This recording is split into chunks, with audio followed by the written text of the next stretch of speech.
Hello. Hi. Last time we finished by reading Ephesians chapter 4, verses 7 to 16. And now we're going to talk about what happens if we don't get this right. First of all, you notice the relationship between these three essentials, as Paul sees it.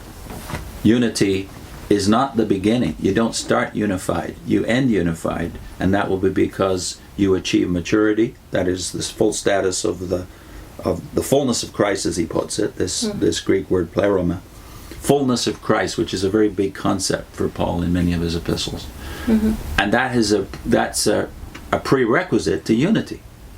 Stability, which is related to not being carried about by every wind of doctrine, human cunning and craftiness. If we're going to defend the church doctrinally even from human cunning and the weeds that we isolated for special attention in the last couple of videos, the only way to do it is to achieve the fullness of the stature of Christ, the maturity that seems to be very much on his mind. What he says in verse 13, mature manhood.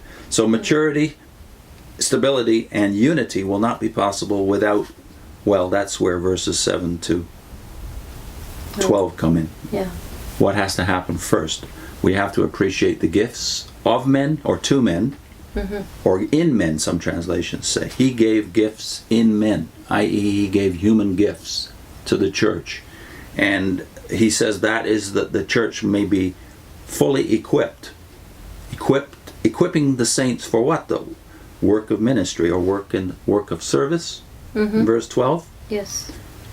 And notice he doesn't link ministry to missions here. But to building up the church itself, the body. To building up the body of Christ so that it can be unified and mature. So if most of the gifts he's given to the church are not enabling us to do mission work, but rather to build up the body, then you can see how poorly we have done in many regards in applying this principle. But it goes back to the first one, namely that if you don't get verse 8 right, gifts in men, or gifts to men, and you don't realize what they are because they're especially spelled out for us in verse 11. And it's not just the apostles, or apostles and prophets. So what part do we stress in verse 11, most of us? Well, I think a lot of people think about the apostles as the head of the church, I hope. The apostles are the head of the church, and we honor the apostles, and we think the prophets too, because we think of that as Old Testament, although here he's probably speaking of New Testament prophets. We think of that as the Bible. The Bible part, the inspired part, is the part we stress. Then it says evangelists, pastors, and teachers, and I would think the teachers are the ones that get neglected. I think we do talk about evangelists. We think, go out and share the message, and but if you're going to share the message, you have to be sure that the church is solid and strong to receive these people. Which is the specific role of pastors and teachers. Right. Not evangelizers for the most of the time. Right. So we need to get the Bible part right, and here's where the hypocrisy of many of our positions when it comes to the place of Christendom. Because when we think of Christendom, we tend to see the dark stuff. That's what we're trained to think about.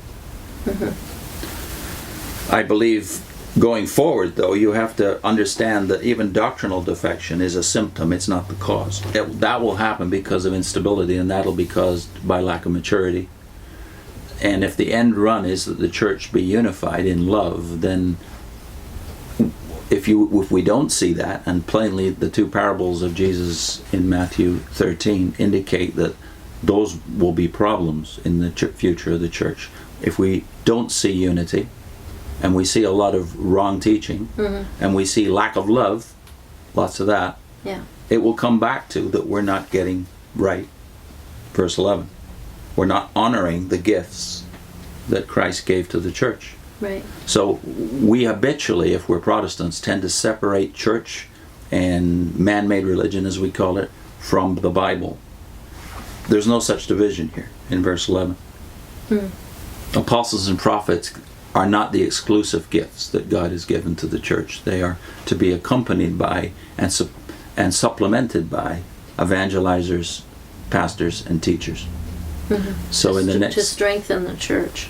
to unify, to strengthen the church for its work, which is, yes, it's mission oriented, but unity, stability, and maturity are essential to its doing effective mission in the world. Right. In the next segment, I think we want to focus on how, if this is wrong, if we get this wrong, we will create Cults. cults, and if we don't create cults, we will create major schisms or divisions within the church. Weak churches. And at the very least, weak churches. Yeah. Okay.